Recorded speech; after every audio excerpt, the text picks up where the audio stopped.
আমার ফেরার আর কোনো ঘর নেই রাই। তাই প্লিজ রাই, তুমি আমাকে ফিরতে বলো না।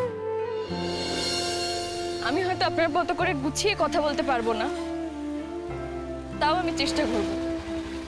আমি চেষ্টা করব নিজের মনের কথাটা বলা। আপনার আমার জন্মদিনের দিনটা মনে আছে?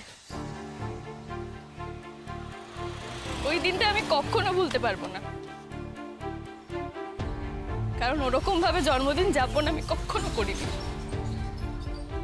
আমার বাড়িতে জন্মদিন পায়েস আর একটা জামাতেই থেকে গেছে। কাজেই ওই সন্ধ্যেটা আমার কাছে স্বপ্নের মতো লাগছিল। আর এখন যেহেতু আপনার আর আমার মাঝখানে আর কোনো দেওয়াল নেই, তাই একটা কথা এখন আমি আপনাকে অকপটে বলতে পারি। সেদিন আপনি আমাকে বলেছিলেন না, রাই তোমাকে আমি আমার পার্টনার করতে চাই। সেদিন থেকে আমি একটা অদ্ভুত স্বপ্ন দেখা শুরু করেছিলাম।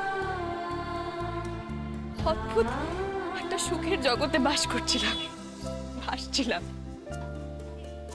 তারপর আপনি আমাকে বললেন আমরা নাকি পরস্পরকে একে অপরকে তুমি সম্বোধন করে রাখবো, নাম ধরে।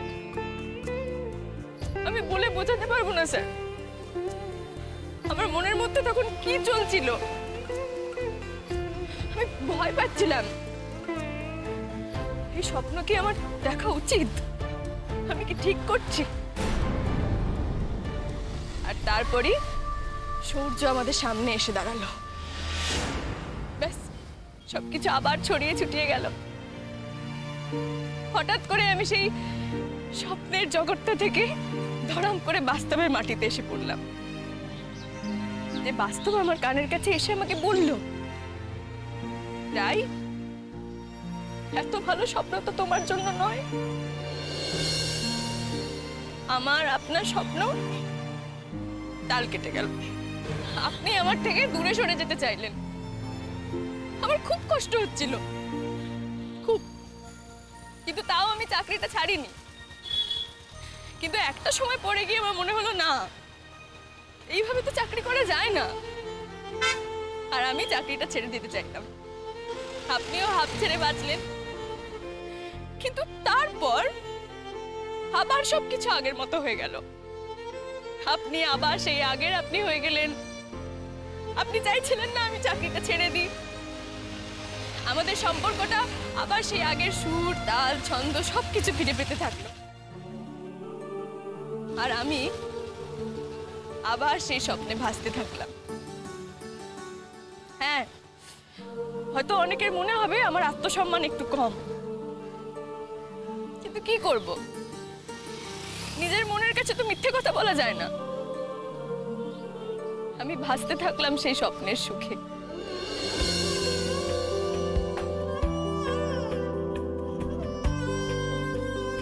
আপনি আমাকে ভাসিয়েছিলেন, কিন্তু ঠিক তারপরই আপনি হঠাৎ করে একদিন এসে আমাকে বললেন আপনি নাকি কাউকে বিয়ে করতে চলেছেন। আমাকে নাকি যেতে হবে তার আংটি পছন্দ করতে। আপনি তাকে প্রপোজ করবেন, সেখানে নাকি আমাকে থাকতে হবে। আমার মনটা আবার ভেঙে চুরমার হয়ে গেল স্যার। আপনি জানেন আমি কেন আজকে এতটা এসেছি, কেন আপনাকে এই সব কথা বলছি? কারণ যখন থেকে আমি আপনাকে ফোনে পাচ্ছিলাম না, আমার মনের মধ্যে অদ্ভুত একটা ভয় কাজ করছিল। আমার খুব ভয় করছিল, আমার কষ্ট হচ্ছিল। আমার খালি মনে হচ্ছিল এই গোটা পৃথিবীতে আমার আর কেউ নেই, আমি পুরো একলা। আমার নিজের মনও আমাকে বলে আমি নাকি বড় লোকের ছেলে। তাই তুমি সত্যি বোঝোনি? তুমি সত্যি বোঝোনি যে কাল আমি অত আয়োজন কাকে প্রপোজ করার জন্য করেছিলাম? সত্যি তুমি এটা বুঝতে পারোনি? বুঝিনি আমি সত্যি বুঝিনি। কারণ তার আগেই তো আমি হার মেনে নিয়েছিলাম। আমি সত্যি হেরে গেছিলাম মনে মনে। আমার মনে হয়েছিল সত্যি তো আমাকে তো কেউ ভালোবাসতেই পারে না। তাই জন্য আপনি হয়তো নিজের মতো করে সরে যেতে চাইছেন। তাই আপনার সেই সরে যাওয়ায় যাতে আমি বাধা না হই, আপনি যাতে ভুল না বোঝেন, আমি তাই চেষ্টা করেছি আপনি যা যা বলেছেন তাই তাই করো। বোঝনি কেন রাই? যখন আংটি কেনার সময় আমি অত কথা বললাম, তারপরও কেন বোঝুনি? সাহস হয়নি আমার।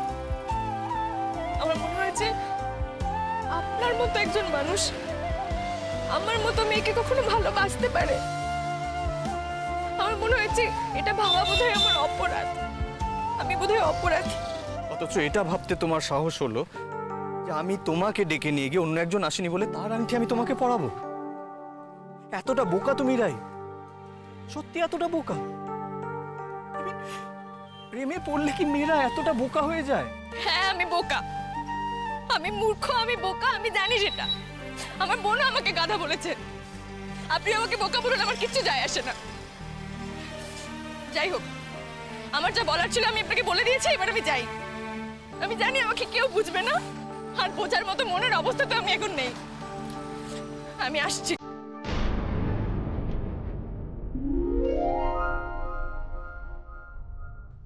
তোমার যাওয়া হবে না রাই। আমার ফ্লাইট মিস করিয়ে এখন নিজে পালিয়ে যেতে চাইছো?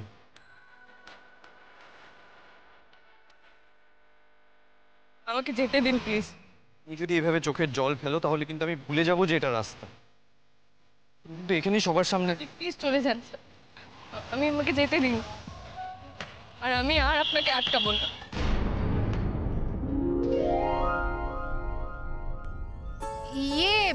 আমি বলছিলাম কি, বেলা বাড়লো তো আর লোকজনও বাড়ছে রাস্তায়, তো বাকি সিনেমাটা ইনডোরে হলে হয় না? এখানে কোনো সিনেমা হচ্ছে না, চল বাড়ি চল। এই অনিতা, এটা কি হলো বলো তো? তোমার অভিমান ভাঙাতে এসে দিদিভাই কেঁদে কেটে একসা করে বাড়ি যেতে চাইছে কেন? তুমি তো দেখছি বড্ড কঠিন। কঠিন তো এবার আমাকে হতেই হচ্ছে স্রোত। এই যে ম্যাডাম, আপনি এখানে এসেছেন নিজের ইচ্ছে, কিন্তু যাবেন আমার ইচ্ছে। স্রোত, তোমার দিদিকে বলে দাও, আমি যখন একবার কারো হাত ধরি সহজে ছাড়ি না।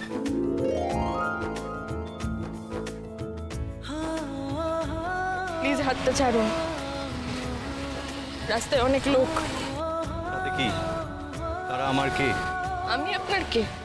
দিদিভাই, তাহলে তুই জিজ্ঞেস করেই ফেললি, হাম আপকে হ্যায় কন? আমার না ছবি তুলতে ইচ্ছে করছে, একটা ছবি তুলি। তুই কি থামবি না মার খাবি? দিদিভাই, তোর মনে নেই বাবা কি বলতো? স্রোত একবার বইতে শুরু করলে থামে নাকি? এই অনিতা, আমি সিটি দেবো, আমার না খুব ইচ্ছে করছে। জানো তো এই সময় হলে ভীষণ সিটি পড়ে। কন্ট্রোল, কন্ট্রোল সিস কন্ট্রোল। সিটি মারা, ছবি তোলা, সেগুলো যখন সঠিক সময় আসবে নিশ্চয়ই করবে। এখন আগে বাড়ি ফেরাটা দরকার, তা না হলে তোমার দিদি এখানে দাঁড়িয়ে ভ্যা ভ্যা করে কেঁদে ভাসাবে কিন্তু। স্যার, গাড়ি ঠিক করে ফেলেছি, চলুন এবার যাওয়া যাক। কিন্তু ফ্লাইট তো অলরেডি উড়ে গেছে। চলো তোমার সঙ্গেই না হয় আমরা বাড়ি ফেরার রাস্তা ধরি। কি রে দিদিভাই, চল। একটু আগে আমাকে বললে তোমার কাছে ফিরতে, এখন নিজে দাঁড়িয়ে আছো কেন? আমাদের দুজনের ফেরার ঠিকানা কি আলাদা? এসো। কোথায় যাব? আপাতত বাড়িতে চল, আমাদের অদর্শনে এতক্ষণে হয়তো থানা পুলিশ হয়ে গেছে। স্রোত, আমি ঠিক করে ফেলেছি, এই বোকা মেয়েটাকে আর একা ছাড়া যাবে না। আবার কি না কি বিপদ ঘটিয়ে বসবে। তাই আজ একটা ব্যবস্থা করতেই হবে। মানে আমি তোমাদের সাথে ফিরব, ইনফ্যাক্ট তোমাদের বাড়িতে যাব। প্রায় আমি আমার লাইফে এবার একজন লাইফ পার্টনার চাই। হবে আমার পার্টনার, আমার জীবনের পথে পথ চলার পার্টনার, আমার ভালোবাসার পার্টনার, আমার ইমোশনাল পার্টনার।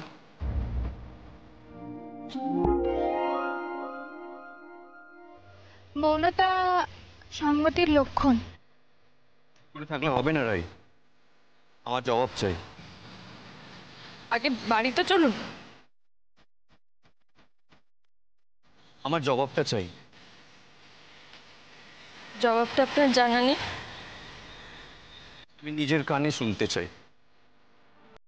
এর আগে একবার আমি অফিসিয়ালি প্রপোজ করতে গিয়ে অনেক বড় ধাক্কা খেয়েছি। আর সেই রিস্কে নেই আমি।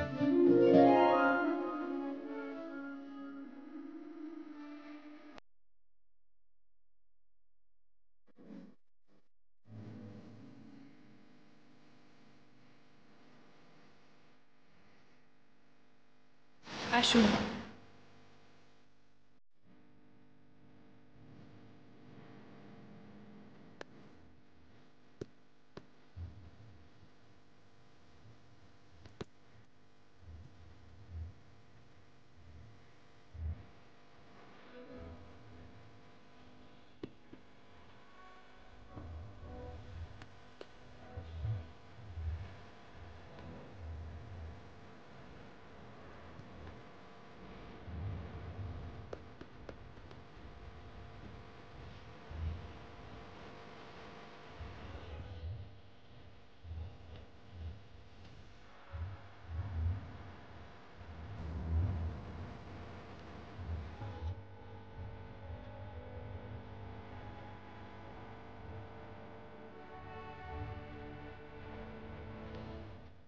আমাদের বোধহয় আরো কিছুটা সময় নেওয়া দরকার।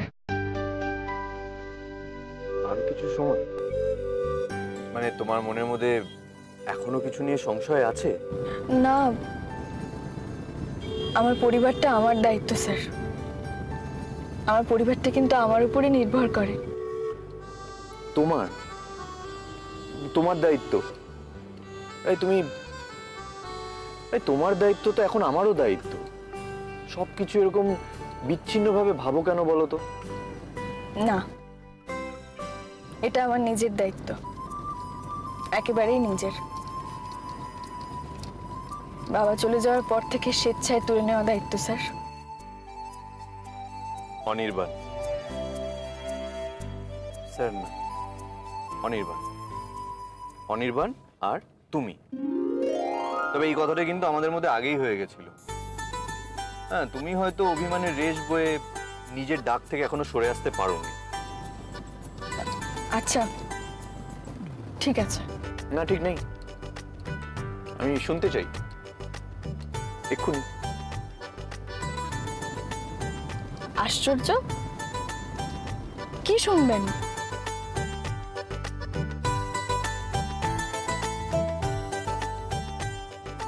কি শুনবে অনির্বাণ? হ্যাঁ, এইবারে ঠিক আছে। কি বলো অনিতা?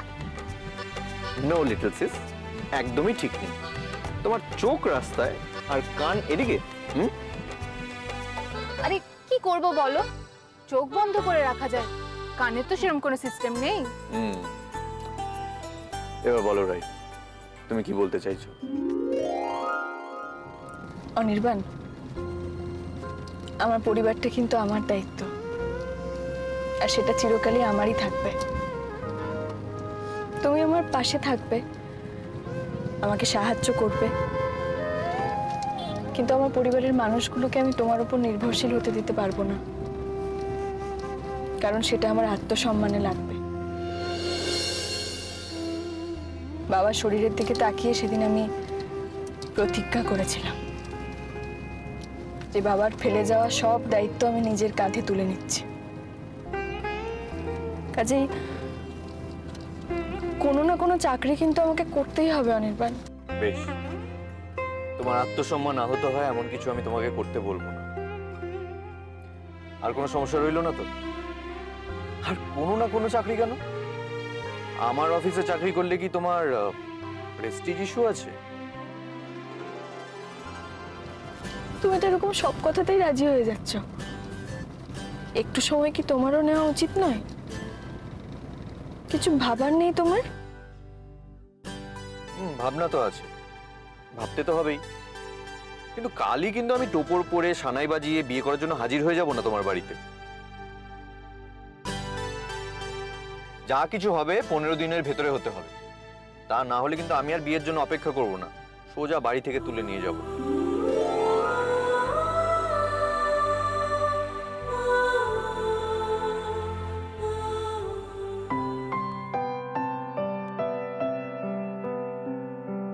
দেখো রাই, বাইরে চলমান জীবন,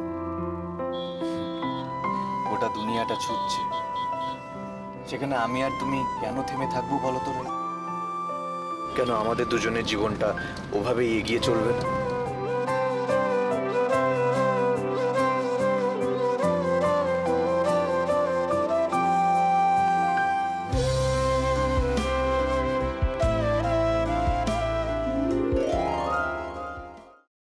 দেখো কে এলো।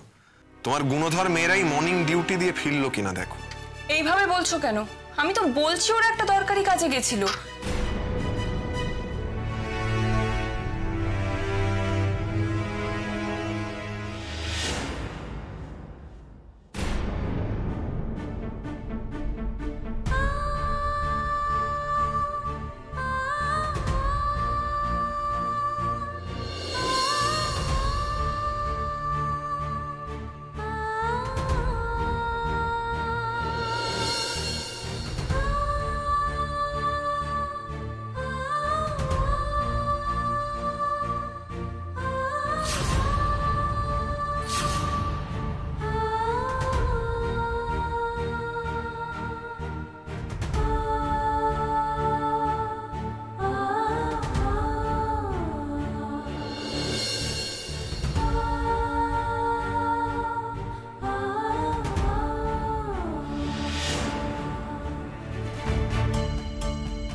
অনির্বাণদা এত সকালে এখানে কি করছে?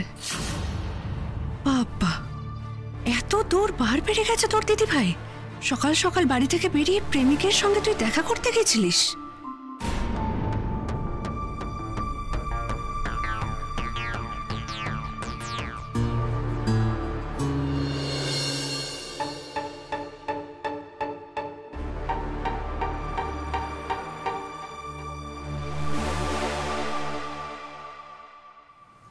কি ব্যাপার আপনি? আপনাদের সাথে আমার কিছু দরকারি কথা আছে। আমার সাথে? আমাদের সাথে কি দরকারি কথা? কি হলো? কে এসেছে? আরে সবাই এত চুপচাপ কেন? তোর আদরের বোনেরা ফিরেছে দাদা ভাই, সঙ্গে থামো না। কি ব্যাপার বলুন, কি দরকারি কথা? মা, এভাবে উঠোনে না দাঁড়িয়ে থেকে আমরা ভেতরে গিয়ে কথা বলি না? অনির্বাণ, স্রোত, রাই, চলো ভেতরে যাই। চল।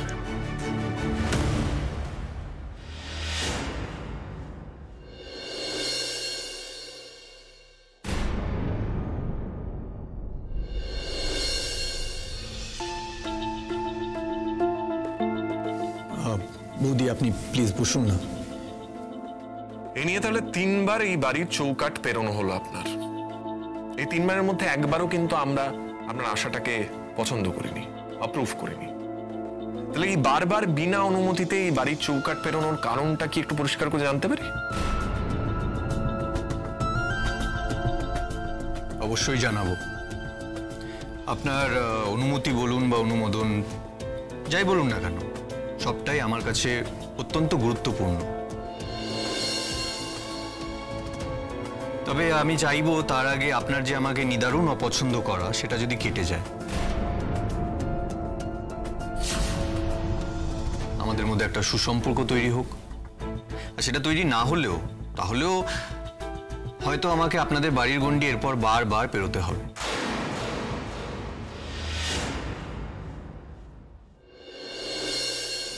তার মানে? আন্টি, আপনি হয়তো কিছুটা হলেও আন্দাজ করতে পেরেছেন আমার এখানে আজকে আসার আসল কারণটা কি। আমি আর রাই একটা সিদ্ধান্ত নিয়েছি, যৌথ সিদ্ধান্ত। মা, তুমি বুঝতে পারছো তো রাইয়ের বস কি বলতে চাইছে? নাকি খুলে বলতে হবে তোমাকে? তোমার মেয়ে অফিস যাওয়ার নাম করে কি করে বেড়াচ্ছে রোজ, আর কোন রোজগারের টাকা তোমার হাতে এনে। বিক্রম বাবু, যা বলছেন একটু ভেবেচিন্তে বলুন, কারণ আপনি যে কথাগুলো বলছেন সেগুলো আপনার মুখ থেকে বেরিয়ে যাওয়ার পরে ভবিষ্যতে আপনাকে তার জন্য অনুশোচনা করতে না হয়।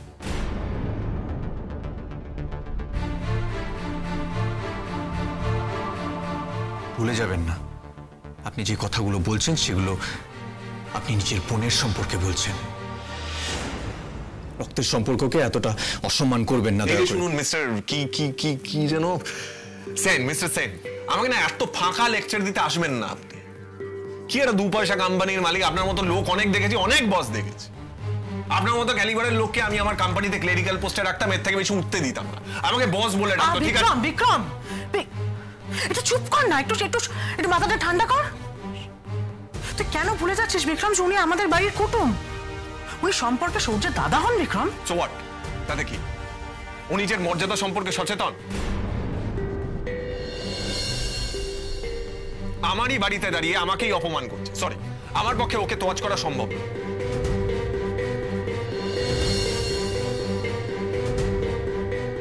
যাক, দাদাভাইকে দিয়ে যদি কাজটা উদ্ধার হয়, নইলে দিদিভাই তো একেবারে চিপে কেটেই ফেলেছে এই অনির্বাণদাকে। বিক্রম প্লিজ, বাড়ির অতিথি উনি, এরম অসভ্যের মতো। Shut up, just shut up. বাড়ির বউ বাড়ির বউর মতো থাকবে, বেশি মাথায় চড়ে বসবে না। দাদা ভাই প্লিজ, তুই বৌমনির সঙ্গে এইভাবে কথা বলবি না। বলবো না কেন ভাই? তোর হঠাৎ করে তোর বৌমনির প্রতি এত দরদ উঠছে কেন? কোনো স্বার্থ আছে নাকি এমনি এমনি? রাই, তুমি কিছু বলো না দোহাই। তোমার দাদা ভাইকে তো তুমি জানোই, রেগে গেলে মুখের কোনো লাগাম থাকে না। লাগাম লাগাতে হবে বৌমনি, এভাবে বাড়ির সকলের সামনে, এমনকি অনিতার সামনে। ও তোমার সাথে এভাবে কথা বলবে, আমরা বাড়ির মেয়েরা আমরা চুপ করে থাকবো? তা তো হয় না বৌমনি। মা, তোমার 2 মেয়ের স্পর্ধা দেখে আমি অবাক হয়ে যাচ্ছি। আমি তো বুঝতেই পারছি না ওদেরকে কে এত সাহস দিল যে আমাদের সাথে, বাড়ির লোকেদের সাথে কিভাবে কথা বলতে হবে সেটা পর্যন্ত ভুলে গেছে। বাবার চলে যাওয়ার পরেই বাড়ির হেড কে? বিক্রম, তুই এ বাড়ির বড় ছেলে, তা অনির্বাণ হয়তো তোকেই কথাটা বলতে এসছে। একটু সুযোগ করে দে ওকে, কথাটা বলতে দে, একটু শোন। কি আশ্চর্য। অনির্বাণ, বলো তুমি কি বলবে, বলো। আন্টি, আমার মনে হয় আমি যা বলতে এসেছি সেটা যত তাড়াতাড়ি সম্ভব বলে আমার এখান থেকে চলে গেলেই সেটা সবার জন্যই ভালো হবে। কারণ সত্যি কথা বলতে বিক্রমবাবু যে ধরনের কথাবার্তা বলছেন তাতে আমি নিজেই বুঝতে পারছি না আমি আমার ভদ্রতাটুকু কতক্ষণ ধরে রাখতে পারবো। এনিওয়েজ আন্টি, আমার কথা মূলত আপনার সঙ্গেই। আমি রাইকে বিয়ে করতে চাই।